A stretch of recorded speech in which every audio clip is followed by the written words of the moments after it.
Ito ang unang radyo at podcast show para sa AI ng mga ordinaryong Pilipino. Ito ang kwento ng AI na abot kamay ni Juan at Juana. Mga tanong mo, sasagutin natin. Mga kwento mo, itatampok natin. Dito, ang AI hindi lang para sa techie, kundi para sa tagakanto, guro, estudyante, OFW at bawat Juan at Juana.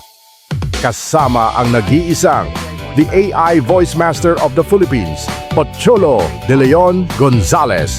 Ito ang AI Talks with the Voice Master. Hello! Great day! Mabuhay! Isang mapagpala at mapagpalayang araw na naman sa inyo. Ako po si Pocholo De Leon Gonzalez, the Voice Master of the Philippines. Magkukwentuhan lang tayo, ha? Tungkol sa takot, sa pag-asa at sa kinabukasan natin sa panahon ng AI. Ang kwento natin ngayon ay pinamagatang From Fear to Power, mula sa takot tungo sa lakas. This is the AI Talks with the Voice Master. Your front row seat to the rise of artificial intelligence in the Philippines and beyond. The stories, the voices, the future, all in one conversation that matters. Welcome to the AI Talks with the Voice Master.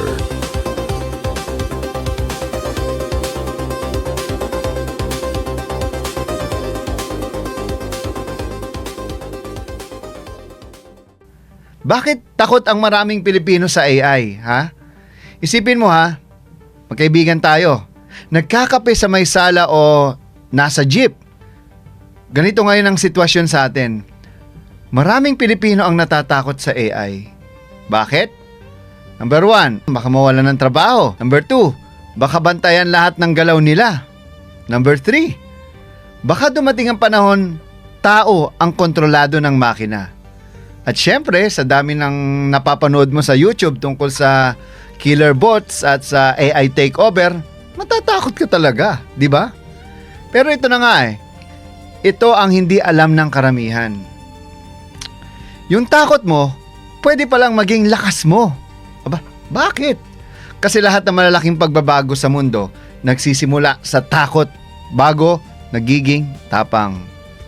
Sabi ko nga, huwag mo akong takutin, matagal na akong takot, kaya humanda ka. Kaya sa mga dyan humanda kayo sa mga natin, sa mga best friends natin. Alam niyo, parang OFW yan bago lumabas ng bansa, takot. Diba? Ikaw pag lalabas ka ng bansa, nakakatakot na naman talaga diba? Yung may kaba sa puso mo. Ito yung parang bagong graduate, bago maghanap ng trabaho, takot ka rin, diba? Parang yung una mong pag-ibig, di ba? Takot ka rin. Pero sa dulo, lumalaki ka. Lumalakas ka. At doon nagsisimula ang pagbabago. Ano ba talaga ang delikadong parte ng AI? Ito na naman Laging kinakatakutan tong AI na to, di ba? Hanggang ngayon, ito nga, may grupo akong kilala sa mga voice talent. AI haters to. Hanggang ngayon ba naman? 2026 na boys. So, mga voice. Ay nako, imagine mo to isang isip na mas mabilis pa sa buong barangay. Mas mabilis magdesisyon kaysa 5 senador. Mga senador! Woo! Mas mabilis magdesisyon kaysa 10 mga 12 hanggang 24 na senador. Mas efficient pa sa 10 opisina ng gobyerno na pinagsama. Kung ang ganitong isip ay mapunta sa taong una, ito maraming ganito sakim, walang moral, walang konsensya. Oy, mga magnanakaw, yan, mga walang konsensya yan. Mga mapanirang puri, mga inggitero, mga walang konsensya. Doon nagkakaroon ng tunay na panganib Hindi mo na kailangan ng robot na may pulang mata. Ang mas nakakatakot, hindi mo nakikita. Pero, kilala ka niya. Alam niya ang Ano pinapanood mo? Ano binibili mo? Sinong gusto mo? Sinong ayaw mo? No? Ano ang kahinaan mo? Pati kung sino iboboto mo, alam niya. At ito ang tinatawag nating algorithmic power. Para itong taong nanonood sa'yo, 24 oras, 7 beses sa isang linggo. 24/7, parang ano yan, convenience store. Pero hindi mo alam na nandyan pala. Oh. Example, para mas madali nating maintindihan. Ito nagre-research ka lang ng sapatos. Tapos bukas, lahat ng app mo, may sapatos ads. Algorithm ang tawag doon. Nainis ka sa kapitbahay mo at nag-post ng rant. Maya-maya, puro galit at drama post ng ang algorithm mo na yung pinapakita sa post mo. Pansinin mo, yung mga bobong mga nanunood, kabubuhan.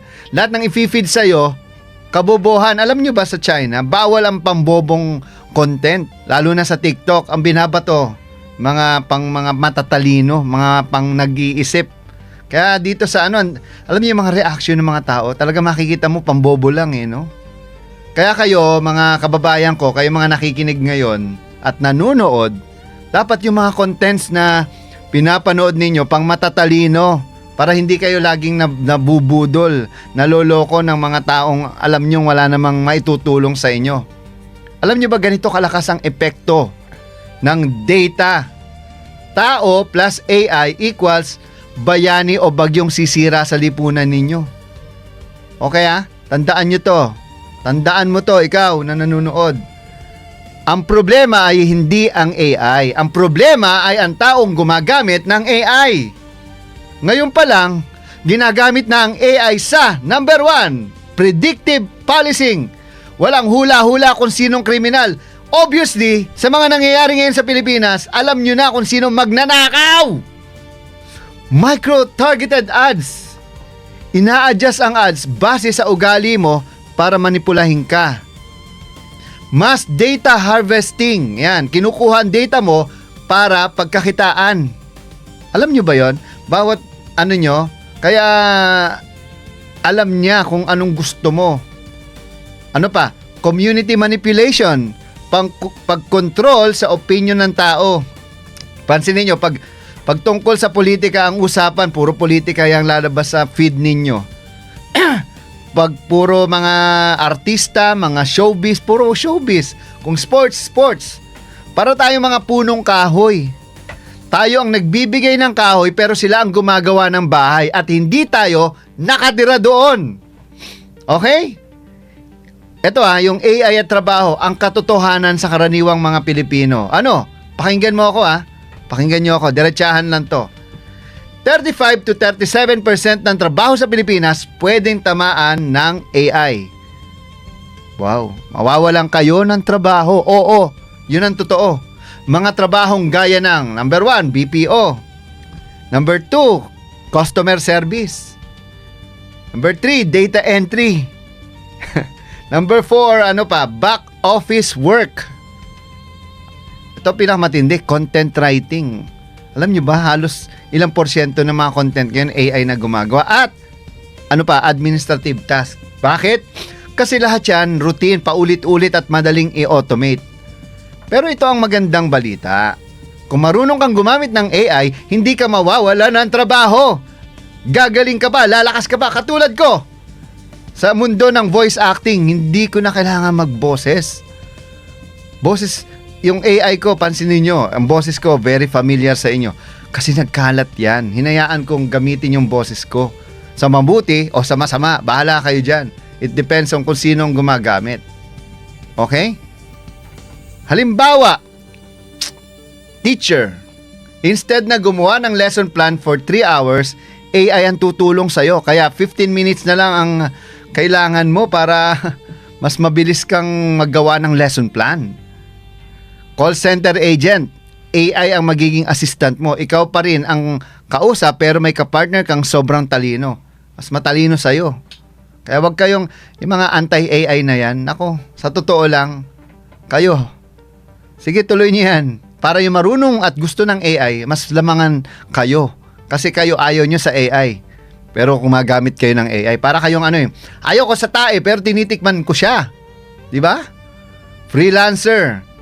Mas mabilis magsulat, gumawa ng graphics, at mag-video edit. Dati may video editor ako, ngayon hindi na. AI na yung gumagawa. At ako, hindi ko na sila kailangan.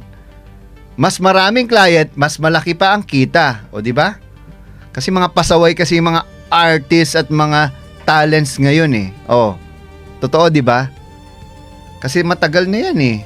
Kaya kaming mga negosyante, tayo mga negosyante at kayo mga ordinaryong tao, mag-isip-isip na kayo. Diba?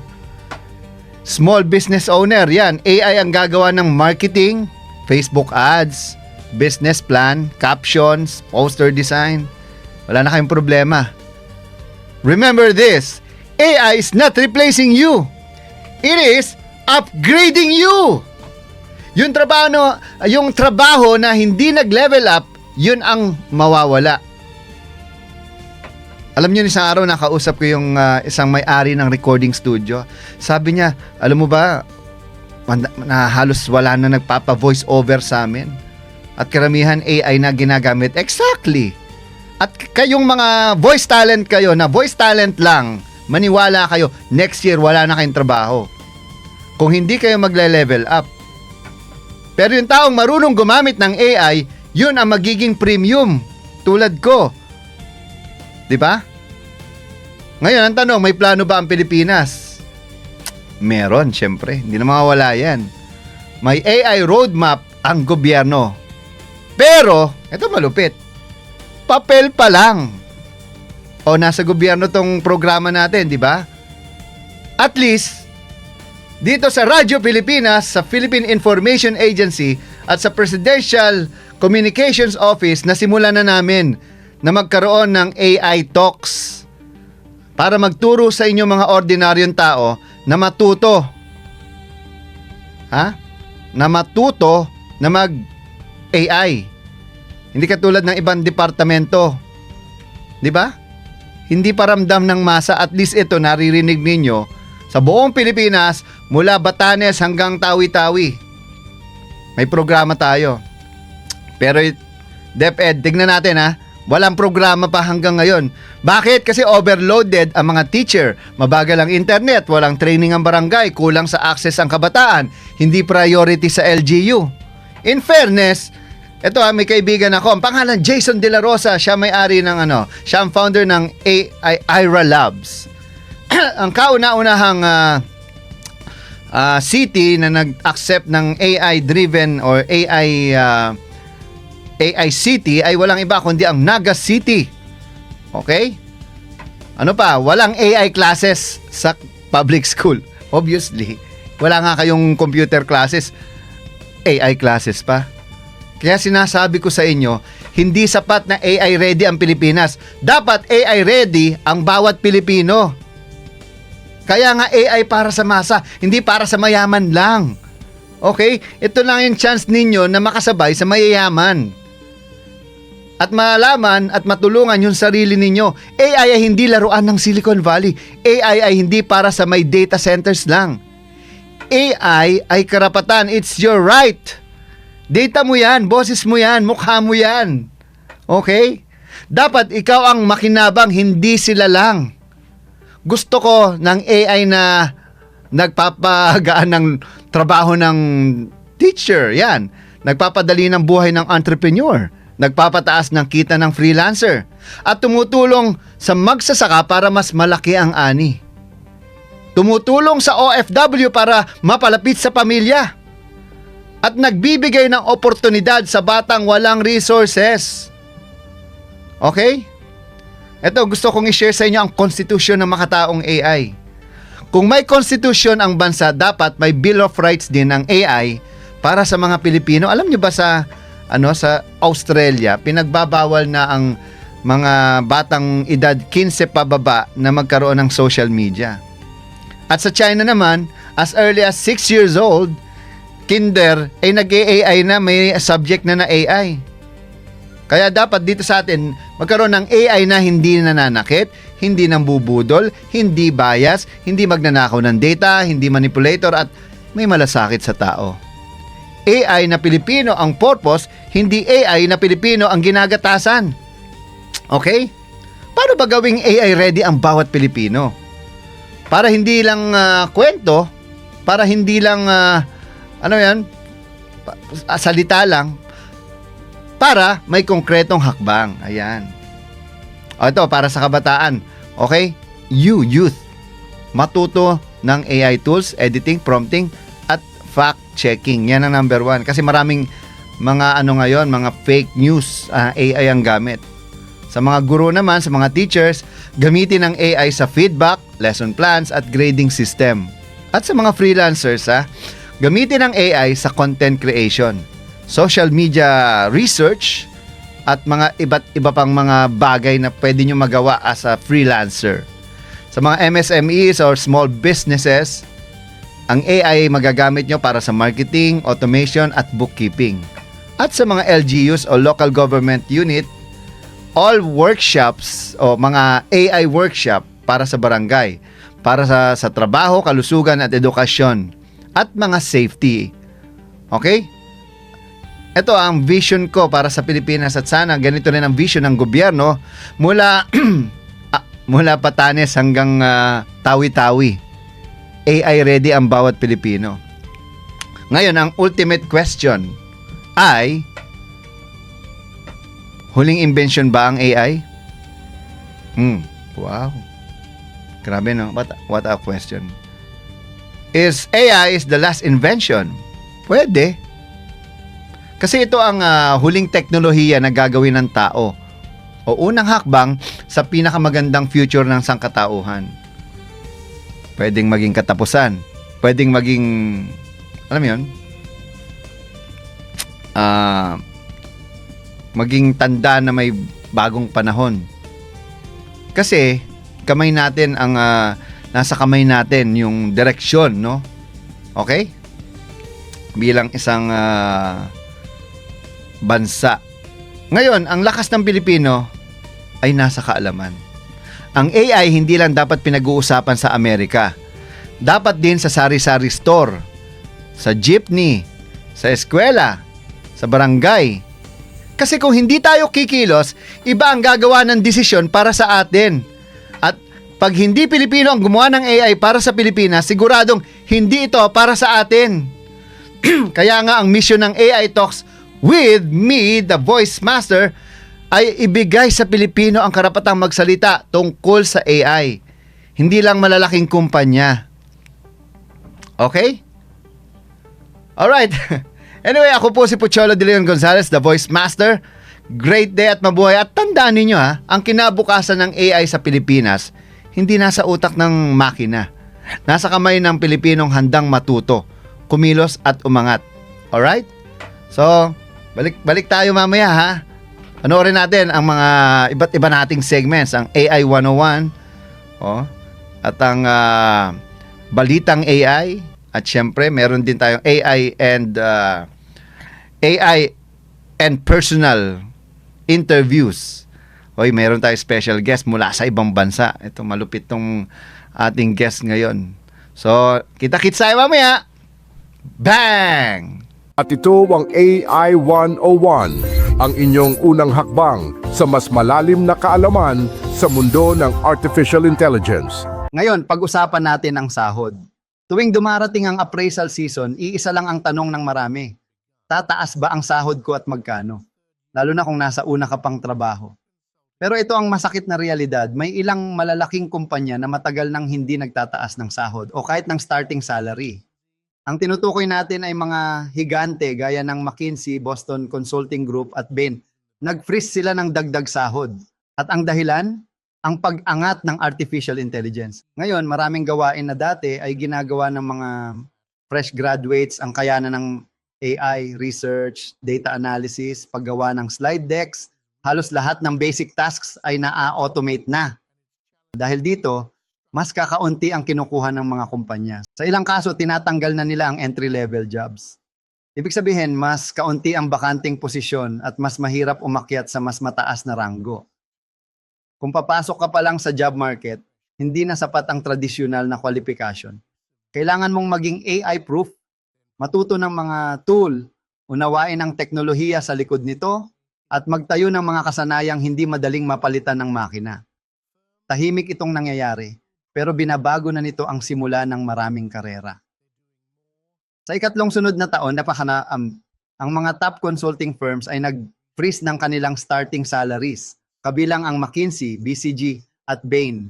Maging ang Big Four na Deloitte, EY, KPMG at PwC ay hindi nagtaas ng sahod mula pa noong 2022. Bakit? Dahil binabago ng AI ang business model at hinahamon ang istruktura ng consulting. Nasa sentro ng pagbabagong ito ang traditional na pyramid model.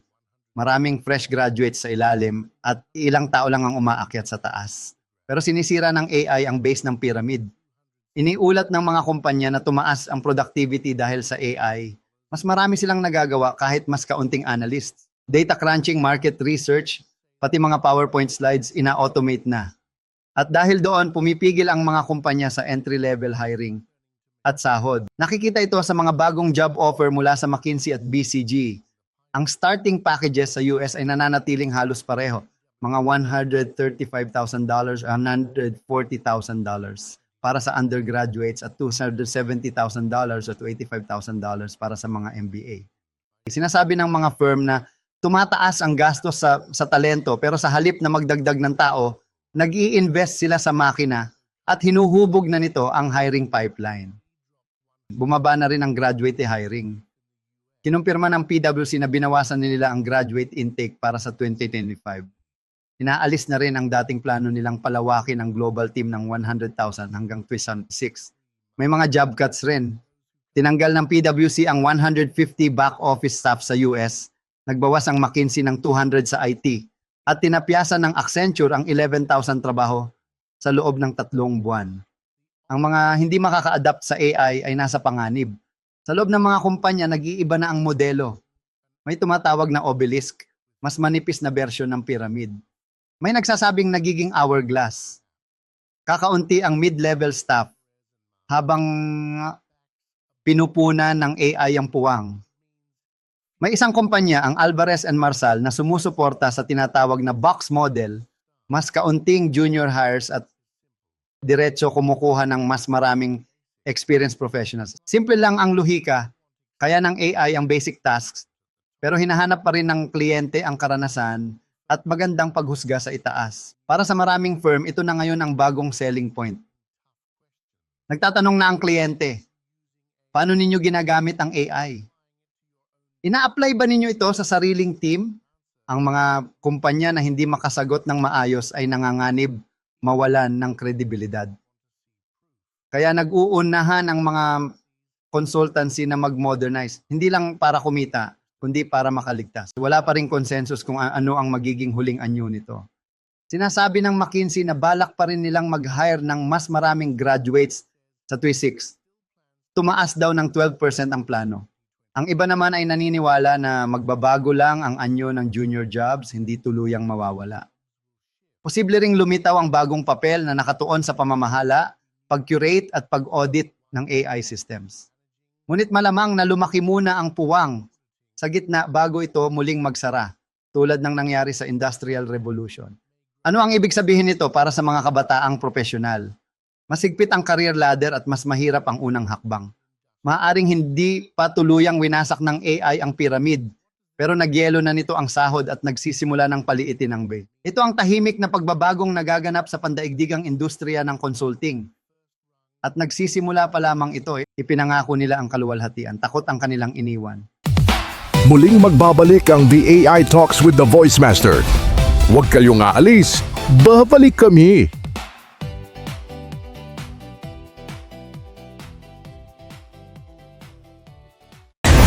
Muling nagbabalik ang boses ng Artificial Intelligence para sa bawat Filipino. Ito na ang The AI Talks with the Voice Master. Kasama ang nag-iisang AI Voice Master Pocholo de Leon Gonzalez. Talks with the Voice Master! Ang mga tagapagbalita ng programang ito, sina Ira at Ivan, ay mga AI-generated animated reporters. Bagamat kami ay produkto ng artificial intelligence, ang lahat ng balita impormasyon at analysis na aming inihahatid ay totoo, beripikado at batay sa lehitimong pinagkukunang sources. Walang fake news dito. Tiwala kaming mas maiintindihan ninyo ang teknolohiya sa pamamagitan ng teknolohiya mismo. Narito na ang mga pinakamainit na balita sa mundo ng AI. Narito na ang balitang AI. Kasama sina Ira at Ivan, Artificial Intelligence News Network.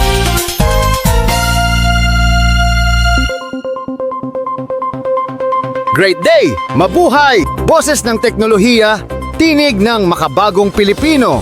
Hatid sa inyo ng The Voice Master of the Philippines. Katuwang ang mga AI reporters ng bayan. Ako si Ira. At ako naman si Ivan. Kasama nyo kami sa paglalakbay sa mundo ng Artificial Intelligence, kung saan ang teknolohiya ay hindi na lang parte ng kinabukasan, kundi bahagi na ng kasalukuyan. Narito na ang mga pangunahing balita sa mundo ng AI. Mga ka-AI, ito na ang balitang AI. Ang kauna-unahang AI News Network sa Pilipinas. Ang layunin namin, linawin ang mundo ng AI at teknolohiya para sa bawat Pilipino. Katuwang ang mga AI News Network sa buong mundo. Ako si Ira, Artificial Intelligence Reporter Analyst, ang inyong tagapagpaliwanag ng mas malalalim na siyentipikong konsepto.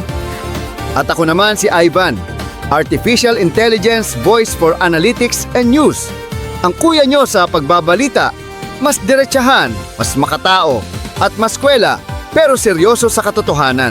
Sabay naming sinasabi, kami ay hindi tao.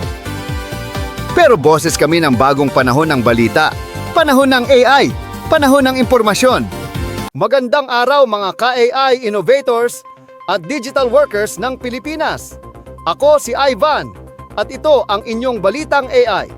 Matapos magsalita sa Kongreso kaugnay ng 19 na panukalang batas tungkol sa artificial intelligence, nagbigay ng seryosong babala si Doc Dominic Ligot na maaaring mali ang direksyong tinatahak ng regulasyon ng AI sa Pilipinas. Our position today will be more a matter of framework and process. So I'll just go straight to the point. If we want an omnibus bill for AI, ayan na po, I'll start with this. We need to do these three things. At the basis, we need access, including affordability, connectivity, and design. The point here is everyone in the Philippines should be able to participate in AI. The second is literacy. So access doesn't matter if people doesn't know how to use it. So all our citizens should be given training in AI and data skills. And finally, trust. So ito na po yung pinag-uusapan natin ngayon, the policies, the safeguards, and the risks. But I think too much of our conversation is on the top without due consideration for below. So that's the remainder of our position. Based on the state of the bills, we seem to be solving for these factors piecemeal. So our suggestion is, let's unify. Next slide, please. We have a concrete approach for this. So we have 19 or is it 21 considerations. We humbly propose this rubric. We call it 4 E's. Education ensures we have an AI-enabled workforce. Engineering talks about secure and viable infrastructure. Enforcement harmonizes AI with the laws and guardrails that we want. And ethics is a cross-cutting concern looking at inclusivity and rights. We've already taken the liberty of mapping at least 19. Kung may madadagdag na dalawa, we can quickly do it now. We've taken the liberty of mapping all of the 19 bills against the 4E framework. So next slide. And there is actually a pattern that will easily show where we need to harmonize now.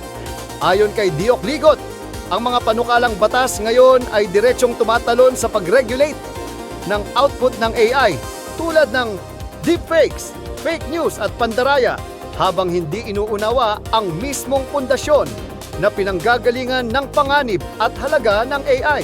Anya, ang AI ay gumagana sa magkakapatong na antas. Nasa pinakailalim ang data. Ito ang uploads, content at digital footprint ng bawat Pilipino. Sa ibabaw nito ang algorithms. Kasunod ang inference o ang paraan ng pag-uutos sa AI. Sunod ang mga aplikasyon at platform at pinakahuli ang epekto sa lipunan. The clear pattern is everyone wants to do enforcement. 18 of the 19 bills, puro yan po. And that's actually reflects yung tendency natin to propose an agency. There's 18 bills that want to propose something new. No? Education is next, 13. Ethics is 12. But a glaring laggard is engineering. We don't seem to want to look at infrastructure. Maybe that's another committee perhaps. But we feel that given this direction, if we go in this parang trajectory, we will actually end up over-regulating AI without actually investing in the infra and human capital. Yun lang po ang observation namin. But to be clear, enforcement is essential because there are actually abuses to be policed. So let's also answer the people who don't want to regulate AI. Hindi naman po. We need to regulate it. But I think this must be complemented by equal attention to workforce development, technical readiness, and ethical grounding. Ngunit ayon sa kanya, ang Kongreso ay nakatuon lamang sa pinakahuling antas, ang mga nakikitang epekto, at hindi sa mga ugat ng problema at oportunidad. Ibinunyag din ni Doc Ligot na karamihan sa mga panukalang batas ay nakasentro sa parusa, pagpupulis at pagbabawal, ngunit halos walang sapat na pokus sa edukasyon, infrastruktura, etikal na disenyo at paghahanda ng mamamayan.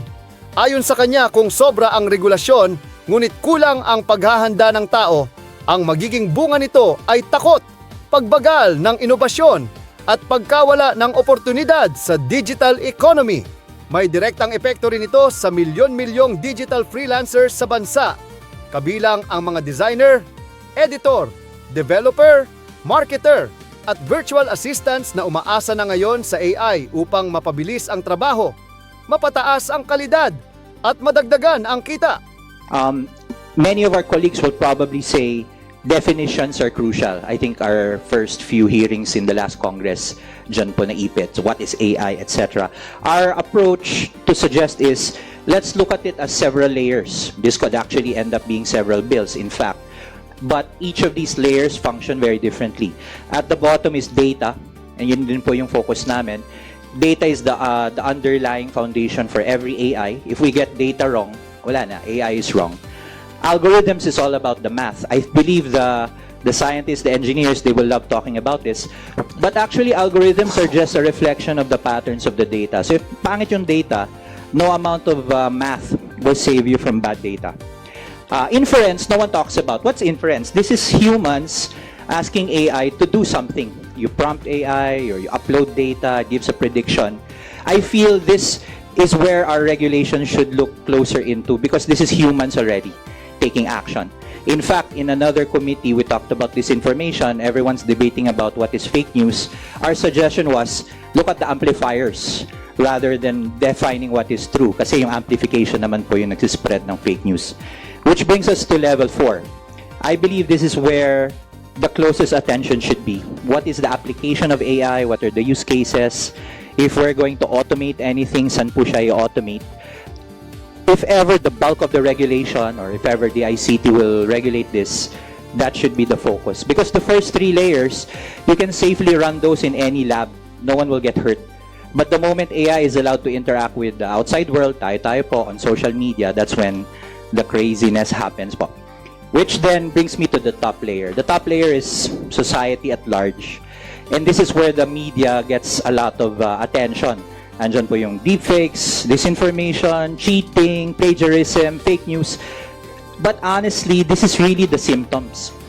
And if we're not careful, we end up regulating the symptom, but we don't deal with the first 4. Wala po. It will become an endless circle. No? This is like also in disinformation. The symptom is fake news, but the real cause is amplification. So, final thoughts. On the creation of putting AI under an agency o gawa tayong bago, I think we all have to decide, is AI a new thing or a business as usual? Our bias is it is new. There are new possibilities. There are also new risks. And therefore, we should create a new agency. Not because we don't trust existing agencies, but they have jobs to do. Is AI something new that they should do, or do we need focus coming from a new agency? Our bias in data ethics is we need a new agency. Just like we didn't put energy under DPWH, we didn't put privacy under DOJ, although they're all related, I think we need to decide if this is a new thing, we need to put focus. And lastly po, back to the layers kanina, The only way we can allow AI to really thrive is if we don't overregulate innovation. But then on the flip side, we have to regulate abuse. So focus on the abuse and the markets will take care of the rest. So yun lang po. Thank you po, Honorable Chair. Babala ni Doc Ligot, ang maling pulisya ay maaaring magdulot ng pagkawala ng access sa tools, dagdag pasanin sa compliance at paghina ng kabuhayan ng mga digital worker. Mariin niyang iginiit na hindi laban ng tao kontra AI ang tunay na issue, kundi laban ito ng maingat na regulasyon kontra padalos-dalos na regulasyon. Nanawagan ngayon si Doc Ligot sa publiko, lalo na sa digital workers, creators at tech community na pag-aralan ang mga panukalang batas at makilahok sa diskusyon bago tuluyang maisabatas ang mga ito. Ayon sa kanya, ang mga patakarang isinusulat ngayon ang magtatakda kung paano kikita, lilikha at mag-iinobate ang mga Pilipino sa hinaharap. At ito ang kanyang malinaw na panawagan. Kailangan ng magsalita ng mamamayan ngayon bago tuluyang maisulat ang mga patakaran ng wala ang tinig ng digital workforce. Ako si Ivan at ito ang inyong Balitang AI. Hindi kami totoong tao pero nilikha kami ng AI Voice Master na may pusong dalisay at malinaw na misyon. Maghahatid ng totoo, makabago at makataong balita katuwang ang mga AI news networks sa buong mundo. Ito ang Balitang AI, ang kauna-unahang AI news network sa Pilipinas. Para sa bayan, para sa mundo, at para sa kinabukasan.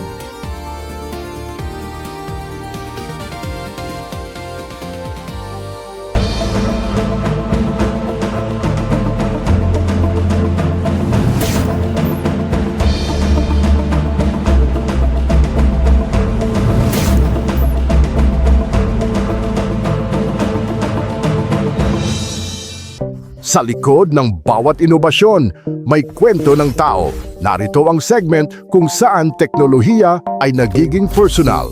Ito ang AI and Personal Interviews kasama sa AI Talks with the Voice Master. Mabuhay, Dennis Yu, CEO of Local Service Spotlight, and I love my Filipino friends. I love Pocholo, the Voice Master. Hello, Radio Filipinas.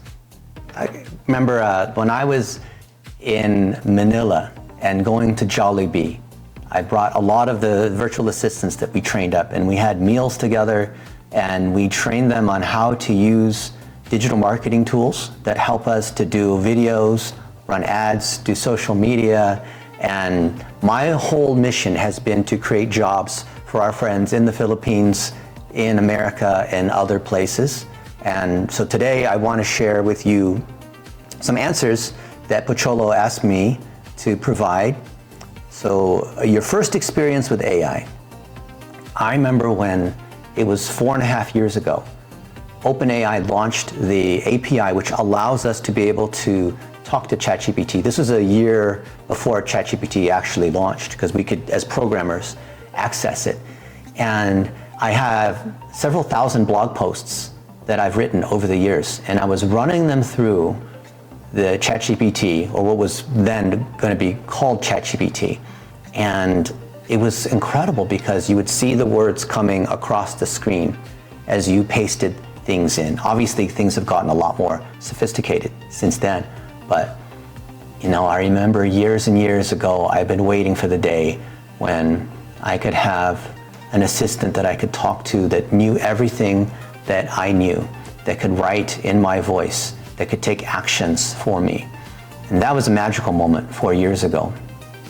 Today, as in like literally today, when I woke up this morning, I asked the AI, what is on my schedule?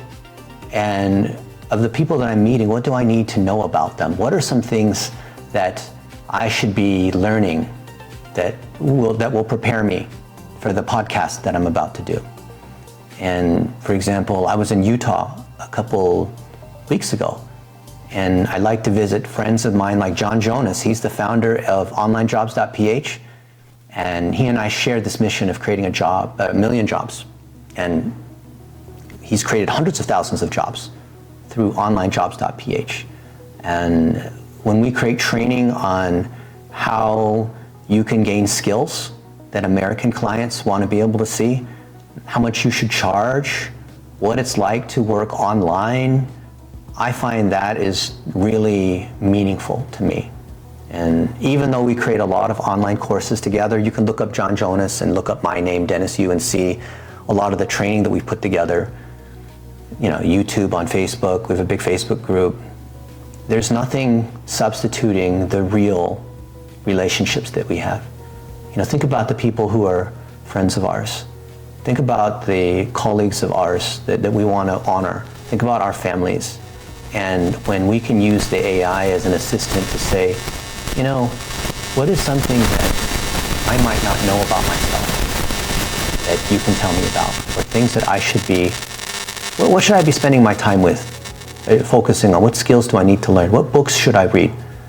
I do this every day. I use the AI as my advisor, not just as a worker to process content like I did years ago, not just to edit videos like it's doing for us now, but how do I use it as like a second brain?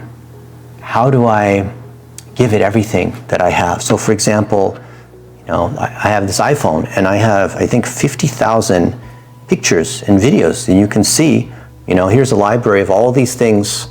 If you're listening on the radio, I'm opening my iPhone and you can see that if I look up anything in the Philippines, you can see there's a lot of pictures of me. I was with Melvin So a few months ago. We're singing karaoke. We're having unlimited meat, and we're in Manila. We are, you know, eating with other friends of ours and doing training. I'm staying at a fancy 5-star hotel that I've stayed at multiple times there. I'm bringing other team members from America. This is our buddy Ben. He's celebrating his birthday. I have all these moments, and what I love to do is I give them to the AI, whether it's ChatGPT or Gemini or Anthropic or Grok, which is my favorite one right now. And I say, I did this yesterday, 20 times. Turn this into a blog post honoring my friend John Orana, who is helping a lot of Filipinos start online businesses. And take the podcast that we have and turn that into an article, turn that into a tweet, turn that into other kinds of content. And that's where we find that, you know, I find I'm creating a lot of work. I'm getting a lot of work done that I otherwise would not have been able to do. You know, think about for yourself. If you could have 10 of yourself, what would you have it do? Like one of you could be playing and cooking and, you know, going to Jollibee and eating the delicious fried chicken. Another one could be, you know, doing household chores and planning and figuring out, you know, the Christmas parties. And think of all these things that you could do if the AI just knows who you are. So you may know that whether it's ChatGPT, like even the free version, you can connect your calendar, you can connect your Gmail, you can connect other kinds of systems so that if you even had a human assistant, you would do the same thing. You would give it access to who you are and what you like to do and have it learn from you. And this is what I do every day. How AI helps you today. My favorite thing is to see blind spots that I have. So here's a question that I like to ask all the time. You may want to ask it as well. What is it about myself that I don't understand? Or what are things that I'm doing that I should stop doing? Or given my goals that you know, because we've had a lot of conversations together. What do you think if you were Steve Jobs or Elon Musk, or insert the name of someone who you really respect? What would that person say to me? And feel free to be rude. Feel free to say things that might offend me, because I really seek the truth and I want you to help me understand. Final message. Do you have any final message or advice for Filipinos about learning, using, and embracing AI responsibly? So AI is just another technology. Every couple of years there's more technology, it gets more sophisticated, and technology is neither good nor evil, it's an amplifier. So if you're a good person, it can amplify. Just like an amplifier, like you sing into the microphone and it amplifies, 100 watts. Now there's a bigger amplifier, it amplifies 1,000 watts. Now you can sing to the whole stadium, they can hear you sing, right? That's AI is. It's the stronger microphone, bigger speaker, bigger subwoofer, right? And it's neither good nor bad because it depends on, are you a good singer? Or are you a good guitar player? Or are you a bad guitar player? If you are a bad guitar player, then AI can do a lot of damage. But if you have good intention, if you tell the AI your goals, if you are an honorable person, and I imagine you are, you're listening or you're watching, what are things that if you had 200 hours in a day that you would get done? And if you're not sure, you can always go and ask, say, hey, I don't even know a question to ask. Can you help step me through this process? And it'll help you. It's incredible. There's now no limitation because even if you don't know how, you ask the AI how, and this message, maybe we're talking right now in 2025, but I think you're going to find even in 5 years from now, it's still true because it's still about, ironically, it's using AI to amplify the real things, to amplify relationships, to be able to make better use of our time, and the things that are not really worth our time that the computer should be doing, that we shouldn't be doing anyway, we don't really have to do that anymore. It's such an exciting time. I hope we can connect. You can look me up, Dennis Yu, spelled Y-U, on Facebook or YouTube or any of these other places, and I want to hear what your stories are. I would love to see you grow with AI. There's free versions of ChatGPT and Grok and other tools. There's no excuse not to start now, no matter how old you are, no matter how much experience you have or don't have. It is not too late. Right now is the right time. And thank you so much for your time. And thank you so much, Radio Filipinos and Pocholo the Voice Master. Okay, welcome back once again mga ka-AI, mga ka-authentic innovators. Ayan habang nakikinig ka sa buong kwentong ito, sana malinaw na ang takot ay hindi hadlang. Ang takot ay gasolina. At ang AI ay hindi halimaw. Hindi katulad ng mga tao na masama ugali at mga mapanirang puri at mga inggitero. Yan, mga halimaw yan. Na kung ano mga sinasabi, hindi naman totoo. Alam nyo, ang AI, hindi nga yan masama, kundi makina na humihintay ng gabayan mo, no? Siya ay naghihintay na gabayan mo at gagabayan ka niya. Kung may isang bagay kang iuwi ngayong araw na ito, eto yon. Hindi ka helpless. Ayan. Hindi ka powerless. Hindi ka magiging biktima. Kasi may control ka, may boses ka, may kapangyarihan kang pumili kung paano mo gagamitin ang AI sa buhay mo. Alright? Para sa trabaho, para sa pamilya, para sa pangarap, para sa kinabukasan ng bansa. Ang teknolohiya, wala yang emosyon. Pero ang Pilipino, may puso, may utak at may dangal. At ang pinaka-importanting tanong na tatanungin mo ngayong gabi bago ka matulog ay, kung hindi ngayon, kailan pa? Kung hindi ngayon, ang panahon na para sa'yo. Kung hindi ikaw, sino pa? Ang kinabukasan ay hindi hinihintay mga kaboses, mga ka-AI, mga ka-authentic innovators. Ginagawa ito. The future is being created now. At sa panahon ng AI, ang Pilipino na marunong, mulat at may malasakit, yan ang magiging pinakamalakas na nilalang sa buong mundo. Okay? Alright. Ako po si Pocholo De Leon Gonzalez, the Voice Master and the AI Voice Master. At para sa akin, yan ang kinabukasan ng AI sa Pilipinas ay hindi nasa kamay ng machine. Nasa kamay ito ng bawat Pilipinong handang matuto at gumawa ng pagbabago. Kung gusto mo maging kasama sa pag-angat ng bansa, ito ang mga susunod mong hakbang. Okay? Follow me everywhere para sa tuloy-tuloy na kaalaman. Para updated ka sa AI, sa kwento, sa analysis, sa training at sa mga bagong aral, follow me sa Facebook, The Voice Master. Siyempre, ito yung AI Talks with The Voice Master. Instagram ko, Pocholo Gonzalez. YouTube, The Voice Master. Sa TikTok, Pocholo Gonzalez. At siyempre, Spotify, AI Talks with The Voice Master. Nasa YouTube din po ang AI Talks with The Voice Master. I-follow mo lahat yan kasi araw-araw may bago tayong nilalabas para sa bayan. At saka sumali kayo sa newsai.ph, ang bagong dyaryo ng AI para sa mga Pilipino. Online yan, online na newspaper. At kung gusto mong unang makaalam ng AI news, unang makakita ng bagong tools, unang makakuha ng AI opportunities, unang matuto kung paano kumita at gamit ang AI at maging bahagi ng AI community ng Pilipinas, sumali ka na sa newsai.ph. Ito ang unang AI-powered news platform na ginawa para sa ordinaryong Pilipino. Hindi para sa Silicon Valley. Dito ka dapat. Di ba? Alright, so paalam pero hindi pa tayo tapos ang kwento hanggang sa susunod na episode ng The AI Talks. Great day, mabuhay at tandaan, ang AI ay hindi kwento ng takot. Kwento ito ng lakas. Lakas ng bawat Pilipino.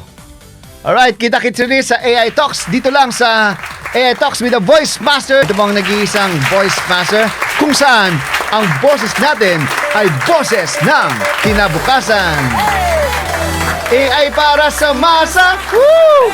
See you next week! Sa tindahan ni Aling Nena. Bye!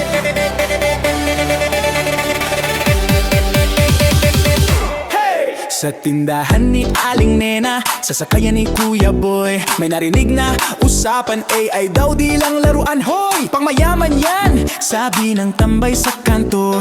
Pero teka, kahit ako, pwede palang matuto. Hindi kailangan ng diploma o Ingles-Inglesan, basta may tanong, kasagot ay kaalaman. Sa radyo o online may matututunan, AI para sa masa, para sa sambayanan. Hey! Ay para sa masa, sa radyo humahataw, kwento mo ay mahalaga kahit ikaw ay simpleng tao. AI Talks with the Voice Master, lakas ng bagong sigla, boses ng bawat buwan, para sa bagong Pilipinas. Si Lola Inday nagtanong habang naglalaba, yung AI ba pwede rin sa matanda na? Opo naman Lola, gamit mo yan sa negosyo o kahit sa pag-order ng itlog at mantika sa tindahan mo. AI sa karinderya, AI sa eskinita, AI sa estudyante, vlogger sa probinsya,